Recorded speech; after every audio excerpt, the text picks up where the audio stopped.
রাধে রাধে, রাধে শ্যাম, নিতাই গো প্রমানন্দে, হরি হরি বল। সমস্ত সাধু উচ্চারণে আপনাদের প্রণাম জানাই।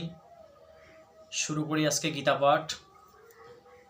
যে পূর্বের শ্লোকে নবম অধ্যায়, যে পূর্বের শ্লোকে বলা হয়েছে, অর্জুনকে বলা হয়েছে, ভগবান শ্রীকৃষ্ণ অর্জুনকে পূর্ব 20 নম্বর 20 নম্বর শ্লোক দিয়ে ভগবান শ্রীকৃষ্ণ অর্জুনকে বুঝিয়েছেন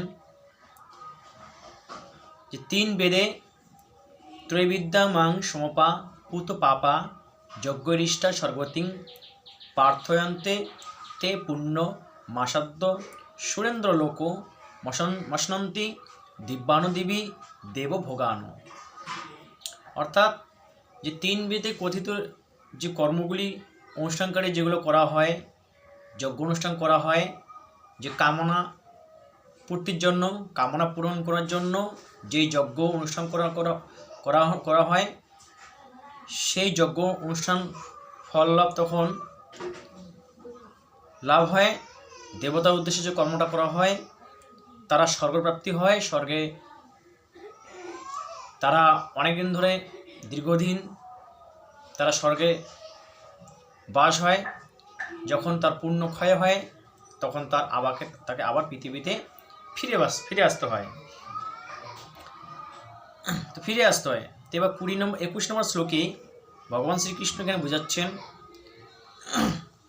তে তং ভোক্তা স্বর্গলোকং বিশালং ক্ষীণে পুণ্য মর্তলোকং বিশান্তি এবং ত্রয়ী ধর্ম মনু প্রপন্না গতাগতং কামা লভন্তে।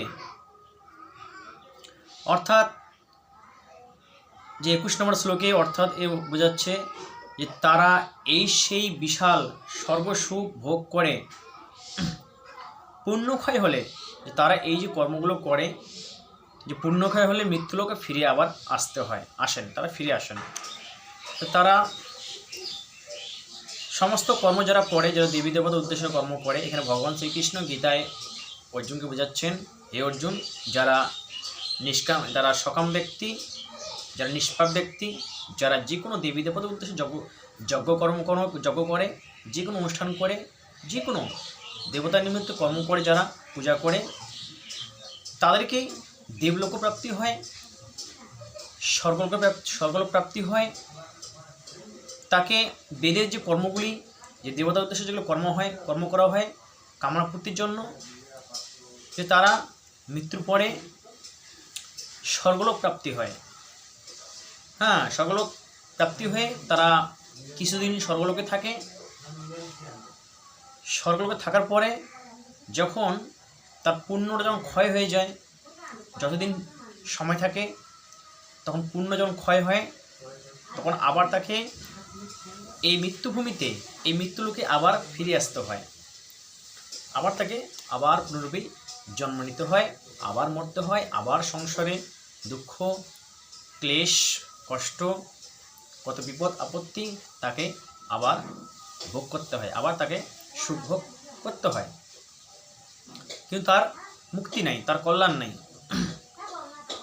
এইভাবে 3 বেদে, যে বেদে কথিত সকাম ধর্মের আশ্রয় গ্রহণকারী কামনা পরবশ ব্যক্তিরা জন্মমৃত্যু প্রাপ্ত হতেই থাকেন। এভাবে জন্মমৃত্যু হতেই থাকে। পুনরূপী জননম পুনরূপী জন্মের জঠরে পুনরূপী মরণম।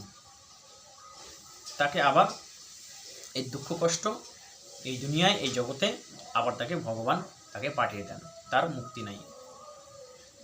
তা যারা কামনা নিয়ে, যারা এখানে ভগবানের বোঝানোর উদ্দেশ্য হচ্ছে যে যারা কামনা নিয়ে যে কোনো পূজা করে, যে কোনো আয়োজন করে কামনা পূর্তির জন্য, তার সব বৃথা হয়ে যায়, তাকে আবার এই মর্তভূমিতে আরও ফিরে আসতে হয়।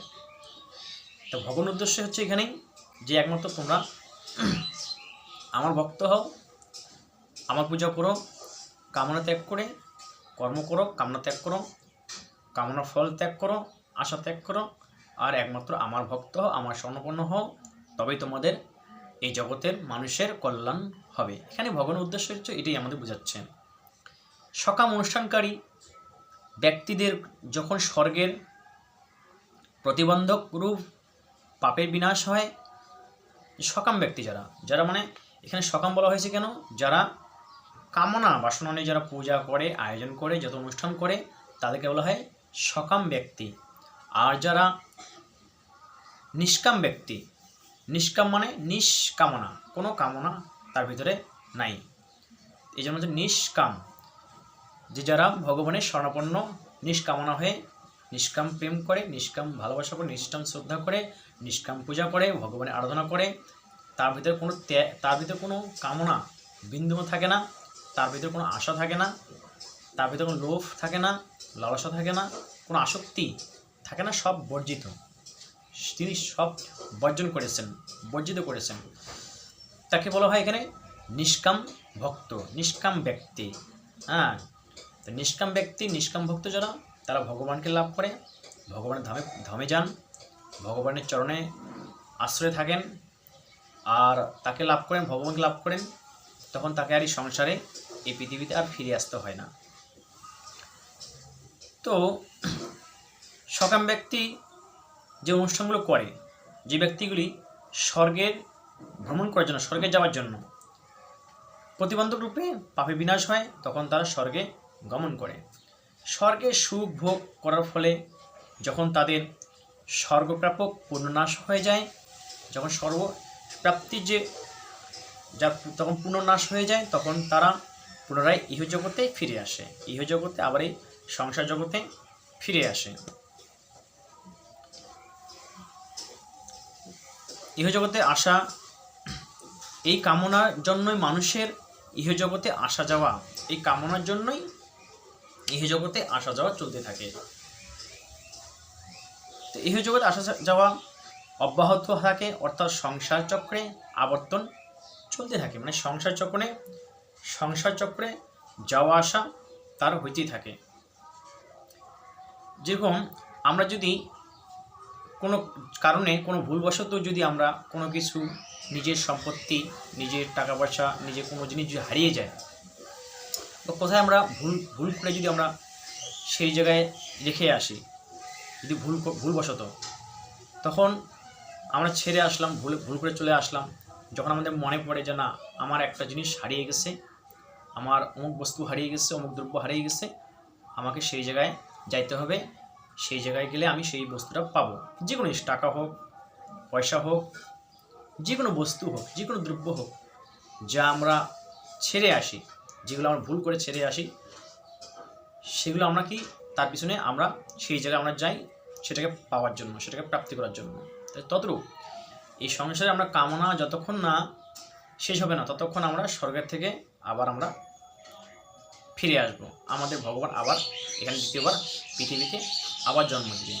তদ্রূপ আমরা এখানে ছেড়ে গিয়েছি স্বর্গে, হ্যাঁ, তখন স্বর্গের থেকে আবার আমাদেরকে, যা আমরা এখানে ছেড়ে গেছি, তখন আমাদেরকে আবার এগুলো প্রাপ্তি করে দেয়। তদ্রূপ কামনা ত্যাগ হলে, সব ভুলে গেলে, আশা ত্যাগ করলেই, একমাত্র ভগবানের শরণাপন্ন হলে তাকে আর এই পৃথিবীতে আর আসতে হয় না ফিরে, তখন একবারে ভগবানকে জন্মের জন্য ভগবানকে লাভ করে, তাকে আর দ্বিতীয়বার আর এই জগতে ফিরে আসতে হয় না। তার জন্য বলছে যে সব কিছু হারাইতে হবে, সব কিছু হারিয়ে ভগবানকে প্রাপ্ত করতে হবে। হ্যাঁ, রেখে আসলাম, কামনাপূর্বক রেখে আসলাম, ছেড়ে আসছি, তার জন্য আমাকে আবার ফিরে যেতে হবে, হ্যাঁ, এগুলো সব ত্যাগ করতে হবে। এই ছেড়ে আসা, কামনা বাসনা, হারিয়ে যাওয়া, সব ত্যাগ করতে হবে, এই আশাগুলো ত্যাগ করতে হবে, আসক্তি ত্যাগ করতে হবে, তবেই ভগবানকে লাভ করা যাবে। তাহলে আর এই জগতে আর ফিরে আসতে হবে না, এই মৃত্যু সংসারে। তো রাধে রাধে বন্ধুরা, যে 21 নম্বর শ্লোকে এটাই বুঝাইল ভগবান, যারা স্বর্গে প্রাপ্তির জন্য কামনা করে, দেবী দেবতার উপাসনা করে, তাদের পাপ ক্ষয় হয়ে স্বর্গে ভ্রমণ করে, স্বর্গে থাকে, স্বর্গকে লাভ করে, যখন তার পুণ্য যখন ক্ষয় হয়ে যায়, যতটুকু তার পুণ্য অর্জন করেছেন, ততদিন সেই স্বর্গে থাকবে। যখন পুণ্য যখন ক্ষয় হয়ে যায়, তখন আবার এই মৃত্যু সংসারে, এই মর্তভূমিতে, এই জগতে আবার দুঃখের মধ্যে বাস করতে হয়, আবার তাকে ফিরে আসতে হয়, আবার এখানে জন্ম নিতে হয়, আবার তাকে দুঃখ কষ্ট সহ্য করতে হয়। তো 21 নম্বর শ্লোকে অর্জুনকে এটাই বুঝলেন।